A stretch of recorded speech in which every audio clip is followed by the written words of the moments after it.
Bonjour, alors je voulais vous parler de plusieurs choses, petites choses qui sont de base mais que beaucoup de gens ne connaissent pas.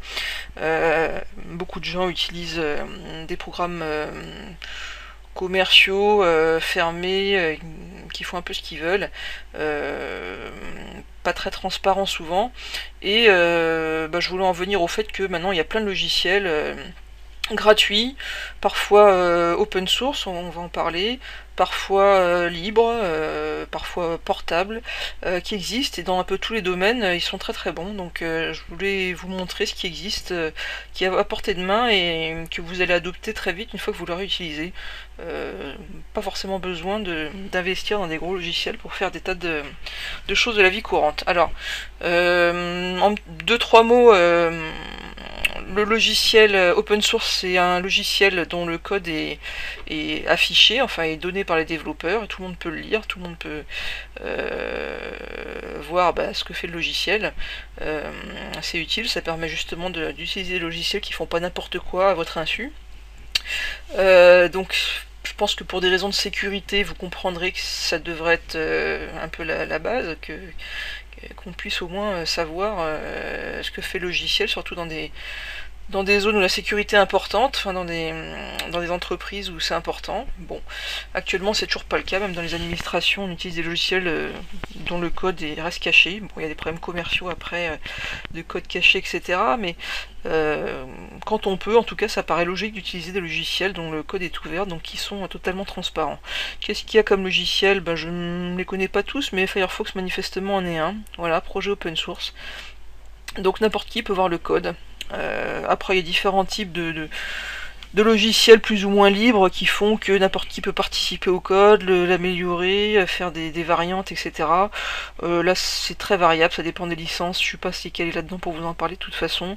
Firefox, il y a il y a une communauté derrière, mais je sais pas comment c'est ouvert et qui fait ça. Voilà. Mais on peut se renseigner sur ce genre de choses si ça vous intéresse, c'est pas forcément très dur à trouver. Alors, Firefox c'est un navigateur, il y en a d'autres qui peuvent être intéressants. Moi celui que j'ai adopté pour des tas de raisons, notamment à cause pour des tas de petites raisons, mais peut-être à cause des modules notamment, parce qu'il y a vraiment des modules très très bien, parce qu'il est portable, parce que... Enfin bon, pour des tas de raisons, mais d'autres peuvent être très bien. Pourquoi il est portable? Je vous ai pas encore parlé de logiciel portable. Un logiciel portable, c'est un logiciel qui n'a pas besoin de s'installer pour être exécuté.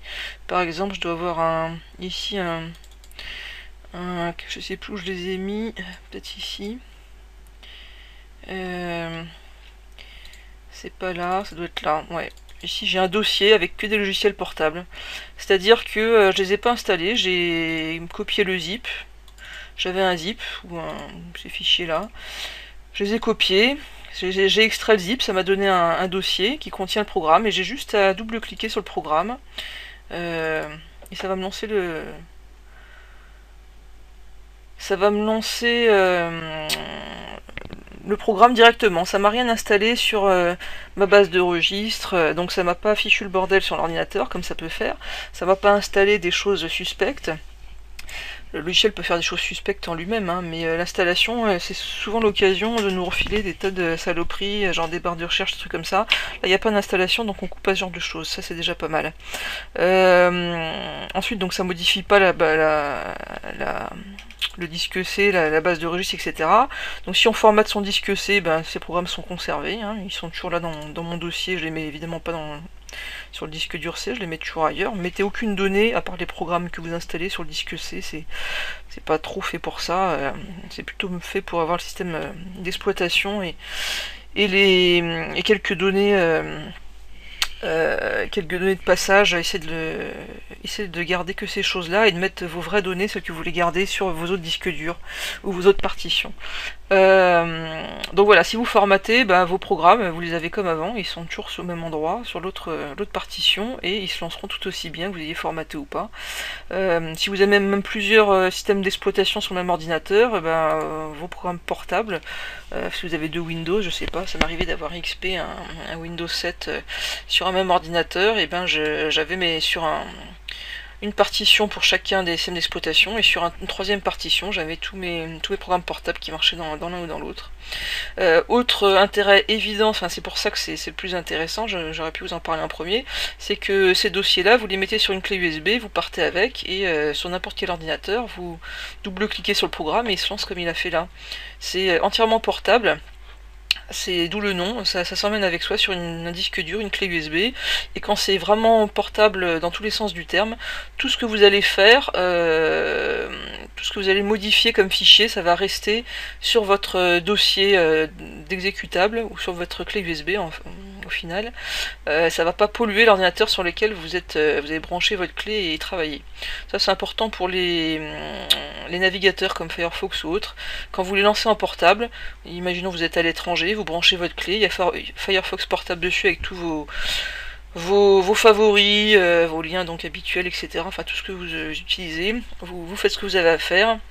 Quand vous sortez, vous débranchez votre clé USB, et ben vous n'avez pas laissé de traces sur l'ordinateur où vous êtes passé, vous n'avez pas laissé de traces des sites où vous êtes allé, tout est resté sur la clé, voilà. C'est une façon aussi sécurisée de ne pas laisser des traces partout là où on va. Ça sert aussi à ça, certaines applications portables. Et bien j'ai plein d'applications portables. Je vais faire un petit tour vite fait. Audacity, on en parlera, tiens, parce que je voulais vous faire un tuto pour créer ces sonneries de téléphone. Audacity, c'est le logiciel, je sais pas s'il est libre ou pas celui-là, on peut regarder. C'est le logiciel qui va vous servir à triturer du son. C'est indispensable, oui, SourceForge en général c'est logiciel libre, voilà, libre, gratuit, multiplateforme. Donc ça existe sur toutes les plateformes, c'est indispensable, c'est pas très compliqué, enfin moi je m'en sors pas très bien, hein, mais voilà, vous voulez faire des sonneries de téléphone avec vos MP3, bah, vous pouvez utiliser ça, vous voulez modifier un fichier de son, vous utilisez ça, c'est gratuit, c'est portable, c'est open source, c'est parfait. Qu'est-ce qu'il y a d'autre de bien à vous conseiller? Il y en a beaucoup, hein. Foobar, c'est pour la musique. Vous écoutez la musique avec ce que vous voulez, il y en a d'autres, mais Foobar c'est la simplicité, c'est même un peu strict peut-être, mais c'est un programme donc portable aussi, on peut le mettre sur une clé, rapide, pas lourd du tout, stable, avec un son parfait, des tas d'options dont je me sers pas, mais on peut modifier les tags aussi à la volée, enfin il y a plein de choses très bien dans ce logiciel que je vous conseille pour écouter la musique. Je crois qu'il est open source aussi, je sais plus, gratuit en tout cas, ça c'est sûr. Qu'est-ce que j'ai d'autre de beau? Earphanview, ça c'est mon choix de logiciel pour les images, mais il y en a d'autres qui sont gratuits. Celui-là est pas open source je crois, il est portable en tout cas. Voilà, c'est pour regarder les photos. Earphanview, mais il y en a d'autres tout aussi bien, c'est juste celui que j'ai adopté depuis quelques années. Je vais pas trop rentrer dans les détails. Il y a plusieurs choses que j'aime bien dedans, comme les traitements par groupe, et puis sa rapidité, surtout le fait qu'il soit léger, qu'il plante pas. Bon. Beaucoup de ces programmes sont vraiment dédiés à une seule tâche et du coup ils la font bien. Ils sont pas trop lourds, ils plantent pas, ils sont pas buggés avec plein de couches dessus. Enfin voilà. WinRAR, bon, il est portable, mais c'est pas du tout un logiciel libre, il est payant. Mais vous avez 7zip, est-ce que je l'ai ici?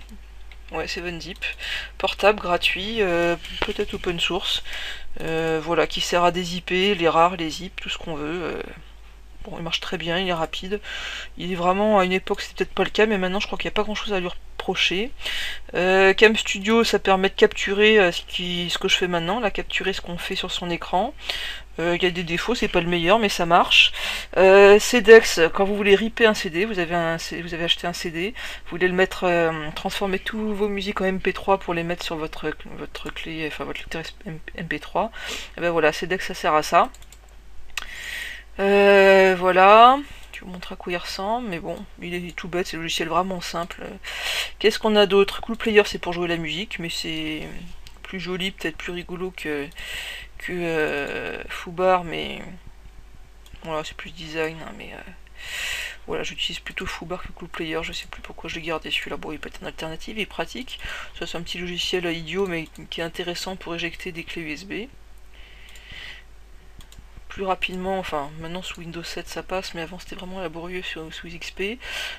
Format Factory, ah oui super ça, voilà, c'est moi qui l'ai portabilisé, oui je vous ai pas dit, mais certains logiciels quand vous les installez, s'ils font pas trop de modifications, enfin s'ils n'en font pas dans la base de registre, vous pouvez simplement aller danser, Program Files ou Programme, et aller carrément récupérer... c'était quoi ça par exemple, Format Factory, mais je l'avais pas installé sur celui-là. Aller récupérer, enfin en tout cas, le dossier là, le mettre sur une clé USB, et puis regarder si ça marche.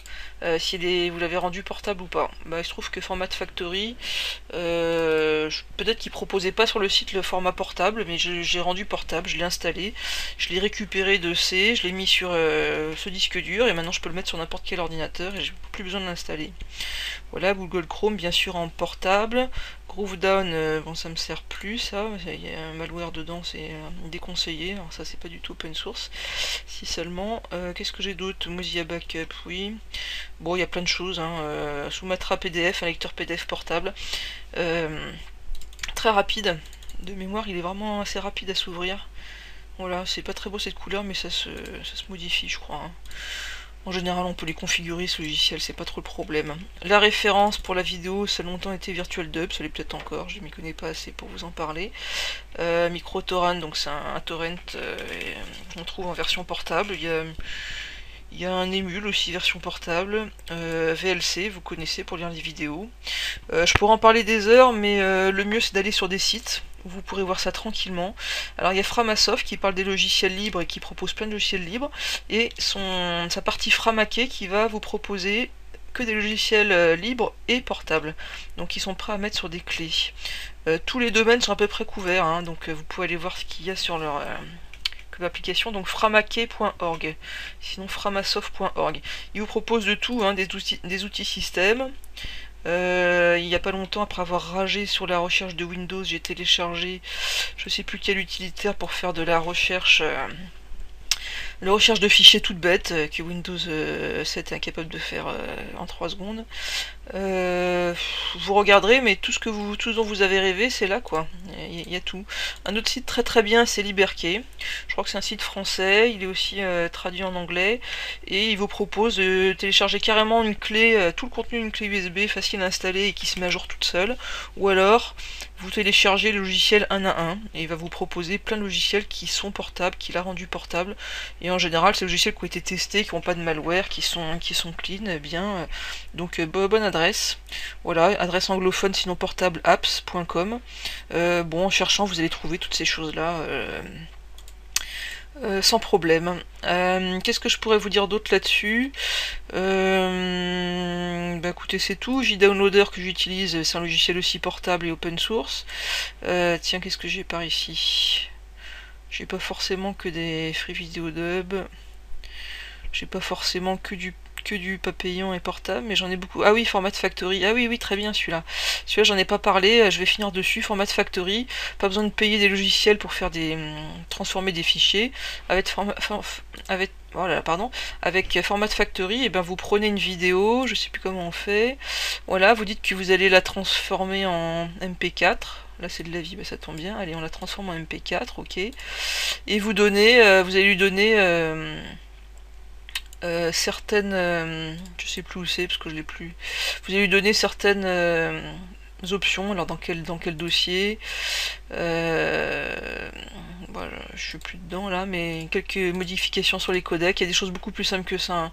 Là j'ai plus en tête parce que je fais pas comme ça d'habitude, mais bref, quand vous faites vos vidéos, vous voulez les transformer en MP4 pour les mettre sur quelque chose de portable comme un téléphone, et ben Format Factory fait le boulot, il est gratuit, je sais pas s'il est open source, c'est libre, mais en tout cas pas de malware à ma connaissance et il fait très bien l'affaire.